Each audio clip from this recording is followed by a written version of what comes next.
तो good evening बच्चे लोग, कैसे हैं आप सभी लोग। आशा करता हूँ स्वस्थ होंगे, मस्त होंगे, व्यस्त होंगे अपनी अपनी पढ़ाई में। जैसा कि आपको पता है बेटा कि हम समय समय पर ना केवल 10th के लिए बल्कि दूसरी क्लासों के लिए भी कुछ उनकी जो डाउटफुल टॉपिक रहते हैं उनकी वीडियो हम लाते हैं। तो बेटा इसी सीरीज़ में 7th का एक डाउटफुल टॉपिक है साइंस का। तो साइंस का चैप्टर नंबर 3 साइंस सब्जेक्ट का जिसका नाम है हीट, उसका एक टॉपिक है बेटा टेम्परेचर स्केल्स। इसके बारे में हमको पढ़ना है। तो टेम्परेचर के बारे में सबसे पहले मैं बता दूं बेटा, कोई भी ऑब्जेक्ट की, ठीक है ना, चाहे वो कोई भी ऑब्जेक्ट हो, उसका ठंडे या गर्म होने की माप या मेजरमेंट को हम टेम्परेचर कहते हैं। उस टेम्परेचर को बेटा हम कैसे थर्मामीटर की मदद से मेजरमेंट करते हैं, ठीक है ना। कोई भी ऑब्जेक्ट है, किसी भी ऑब्जेक्ट का हमको अगर टेम्परेचर पता करना है तो थर्मामीटर का हम यूज़ करते हैं, ठीक है। अब बेटा कुछ टेम्परेचर स्केल होते हैं जिनकी मदद से हम उसका मेजरमेंट कर पाते हैं, ठीक है ना। तो पहले ये 3 प्रकार के होते हैं, सेल्सियस, फ़ारेनहाइट और केल्विन।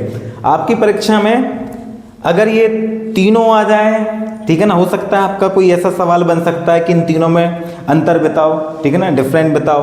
तो थोड़ा सा बेटा अपन इसको समझ लेते हैं। सबसे पहले सेल्सियस का बेटा आविष्कार किसने किया था? एंड्रस सेल्सियस ने, ठीक है। इसी के नाम पे बेटा ये सेल्सियस स्केल बोला जाता है। उसको डिनोट कैसे करते हैं? C, कैपिटल C, डिग्री, ठीक है। कितने पार्ट्स में बटा हुआ रहता है बेटा? 100 इक्वल डिवीजन में बटा हुआ रहता है, ठीक है। उसके बाद लोअर पॉइंट कितना रहता है? 0 डिग्री सेल्सियस रहता है। लोअर पॉइंट का मतलब बेटा, लोअर पॉइंट किसको कहते हैं? लोअर पॉइंट वह टेम्परेचर होता है इसमें प्योर वाटर जम जाता है, ठीक है।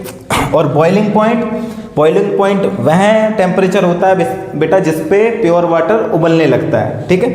तो सेल्सियस में लोअर पॉइंट कितना रहता है? 0 डिग्री और बॉइलिंग पॉइंट रहता है 100 डिग्री सेल्सियस, ठीक है। अब आते हैं बेटा फ़ारेनहाइट पे। तो फ़ारेनहाइट का इन्वेंशन किसने किया था? डेनियल गैब्रियल फ़ारेनहाइट ने। इसी के नाम पे बेटा फ़ारेनहाइट स्केल इसको कहते हैं। इसको बेटा कैपिटल F से दिखाते हैं, ठीक है ना, F डिग्री। उसके बाद बेटा ये कितने पार्ट्स में बटा रहता है? तो 180 इक्वल डिवीजन में ये बटा रहता है, ठीक है। और इसमें इसका जो लोअर पॉइंट है, फ्रीजिंग पॉइंट है, वो 32 डिग्री सेल्सियस है। और बॉइलिंग पॉइंट है इसका, वो कितना है?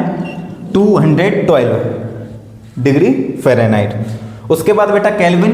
तो केल्विन स्केल जो है उसका इन्वेंशन किसने किया था? लॉर्ड केल्विन ने किया था, ठीक है ना। उसको कैपिटल K से डिनोट करते हैं। 100 इक्वल डिवीजन में वो बटा हुआ रहता है बेटा। इसका अगर लोअर पॉइंट की बात करें तो 273.15 केल्विन होता है।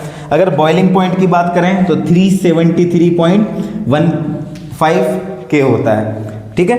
तो बेटा इतनी चीज़ें हैं जो कि आपको टेम्परेचर स्केल्स के बारे में याद रखनी है। ये 3 प्रकार के होते हैं, सेल्सियस, फ़ारेनहाइट और केल्विन। उनके बारे में बस इतने जितने पॉइंट लिखे हुए हैं ये अलग अलग, इनको बस आपको याद रखना है। फिर अगर ये अलग अलग आए तो भी आपको अलग अलग यही लिखना है।